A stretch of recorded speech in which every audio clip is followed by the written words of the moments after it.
It's Friday, the 12th of May, 1893, in the hustling, bustling Rector Street in the Lower Manhattan district of New York. While police officer Lieber is on patrol, he thinks he hears singing coming from a run-down bar.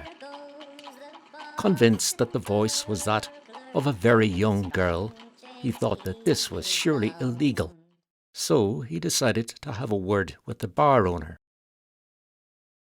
On entering the building, Officer Lieber quickly established that the singer was in fact a 7-year-old boy who was just finishing a rendition of a popular ballad called The Boston Burglar. The boy's name was Hemmy Cohen, who, along with his older brother Benjamin, aged 13, had run away from home a few days earlier. It was Benjamin, Hemmy informed the officer, who taught me the words of the ballad, and he told me to sing it in the bar so we could raise money for us both. As the New York Herald recorded, Officer Lieber brought the boys to the Jefferson Market Police Court, where Justice Gracie ordered that they be placed in care. So how did the young Cohen brothers come to know the ballad? And where did the ballad originate? Our story takes us back to mid-19th century England. At that time, there were two ballads doing the rounds, one called Botany Bay, the other The Whitby Lad, each telling the tale of a man who, having been found guilty of a crime, was sentenced to transportation to a penal colony in Australia. The verses of Botany Bay and The Whitby Lad, apart from the place names, bear a marked resemblance to the Boston Burglar. But as we shall see, Botany Bay / The Whitby Lad, or The Boston Burglar, was also sung under another title. An article published in the Scottish-based newspaper, the Inverness Courier, on the 19th of March 1897, dated the similarly worded Convict's Farewell to about 1820, or perhaps a bit earlier, adding that it was very popular with the ballad singers of Glasgow and the West. The second verse going as follows: I was brought up in Glasgow, a place I know right well, brought up by honest parents, and reared most tenderly, till I became a roving blade, which proved my destiny. Botany Bay / The Whitby Lad, or The Convict's Farewell, made its way to America, where it was reworked into The Boston Smuggler, and then it became known as The Boston Burglar. About a young robber sentenced to incarceration in Charlestown State Prison in Boston, Massachusetts, the 6 verses of The Boston Burglar were included in Wayman's Collection of Songs No. 2, a book of 95 ballads published in the 1890s by Henry J. Wayman of New York.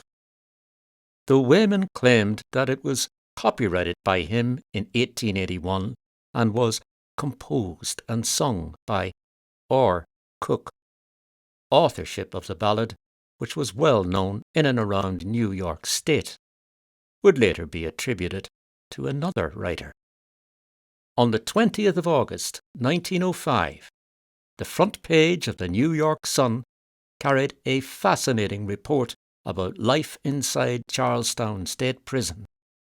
Under the headline, Prison Poets Are Cheerful, the article included an interview with this man, Benjamin F. Bridges, an old soldier who was now employed as the prison warden. Warden Bridges was more than happy to show the reporter a number of poems and songs, which had either been written by the inmates or collected by them. The prisoners, said Bridges, had a particular fondness for the Boston Burglar, which, he added, is as familiar to second-story workers, petty criminals, and safe blowers as their own names. The words of the ballad were included in numerous New York song collections, such as Good Old Time Songs, published in 1910. Interestingly, the verses were sung to a number of melodies. When the Louisiana-born singer Al Bernard recorded the ballad in 1928, he used the melody of an old Irish song, The Rising of the Moon. I was born in old South Boston, a city we know well. Brought up by honest parents, the truth to you I'll tell. Brought up by honest parents and raised most tenderly, till I became a sporting man at the age of 23.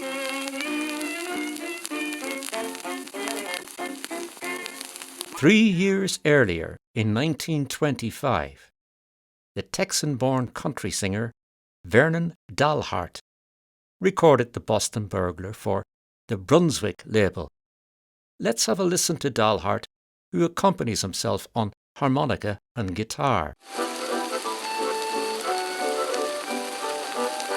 I was born in Boston City, a place you all know well. I was reared by honest parents, so the truth to you I'll tell. And also in 1925, the ballad was recorded for the Columbia label by Riley Puckett, the blind country singer from East Point in Georgia.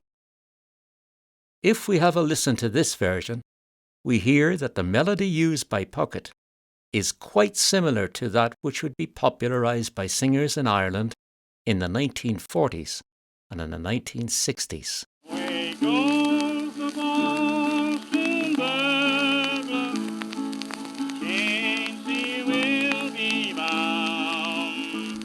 Way goes that Boston burglar, he's come to Charlestown. Way goes the Boston burglar, with chains he will be bound. For some great crime that he has done, he's sentenced to Charlestown. On the 11th of June 1929, in her How It Started column in the New York Daily Press, Jean Newton suspected that the writer of the Boston Burglar was Michael J. Fitzpatrick, of whom, like Orr Cook, little to nothing is known. Newton had this to say: long after most songs of its kind were consigned to the land of forgotten tunes, the Boston Burglar continued to be sung both for pleasure and as a warning to the young. In March 1941, HMV released a 5-verse version of the Boston Burglar in Ireland, the singer being County Mayo's own Queen of Song, Delia Murphy. When a young singer from County Offaly, Johnny McEvoy, heard Delia singing the ballad on Radio Erin, he decided to record it. And in the second week of May 1967, Johnny's 4-verse version reached the #1 spot in the Irish charts. The Drogheda Independent reporting that after one spin on Radio Erin, the station was inundated with requests for the song words. We'll end our story of the Boston Burglar with the song itself, using the verses published in Wayman's Collection of Songs No. 2 back in the 1890s.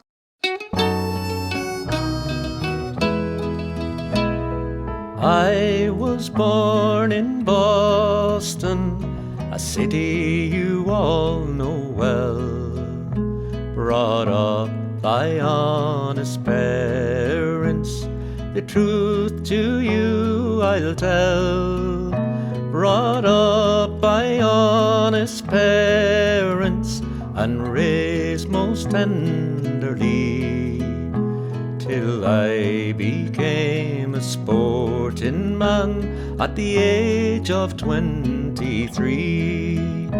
My character was taken and I was sent to jail. My friends, they found it was in vain to get me out on bail. The jury found me guilty, the clerk he wrote it down. The judge then passed the sentence, I was sent to Charlestown to see my aged father standing at the bar. Likewise my aged mother tearing out her hair, tearing at her old grey locks, while the tears come rolling down, saying, son, dear son, what have you done? You're sent to Charlestown.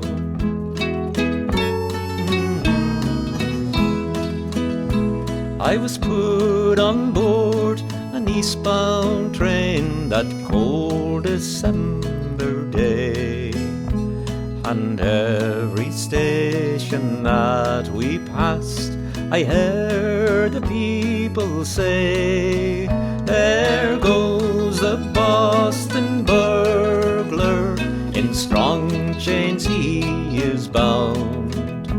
For some crime or another he is sent to Charlestown.